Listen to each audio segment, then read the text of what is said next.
काल आणि परवा मित्रांनो गुरसाळ्याचं मैदान पार पडलं. काल झालं आदत तर परवा झालं ओपन. आणि मित्रांनो या गुरसाळ्याच्या मैदानात पेडगावची पुनरावृत्ती झाली. म्हणजे काय तर मित्रांनो जे पेडगावला झालं होतं 2 दिवसात सलग 1 नंबर, तेच काल पाहायला मिळालं. पण मित्रांनो ते रेकॉर्ड केलं शिरसोडीचं रायफल. बाकासूची बराबरी शिरसोडीच्या रायफलने केली. मित्रांनो रायफलचं मनापासून खूप खूप अभिनंदन. मित्रांनो आता बाकासूर आपण जर पाहिलं तर गेले 2-3 मैदानात सेमीनच हार होते. पण बाकासूर पुन्हा एकदा सज्ज झाला आहे. त्याचबरोबर मित्रांनो विठ्ठलांचा तेजससुद्धा सज्ज झाला आहे. ते मैदान कोणतं तर उद्या मित्रांनो मैदान पार पडतं आहे 15 जूनला. भव्य दिवस ओपनचं मैदान होणार आहे.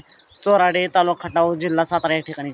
आणि या मित्रांनो या मैदानासाठी बाकासूर आणि तेजस सज्ज झालेत. या मैदानात 1 नंबरला बक्षीस असणार आहे 1,01,555. तर या मैदानासाठी येणार सर्वच नंदींना मनापासून खूप खूप शुभेच्छा. 7 नंबर भेटूया पुन्हा एकदा एका नवीन अपडेट्स भन्नाट अशा नवीन व्हिडिओमध्ये.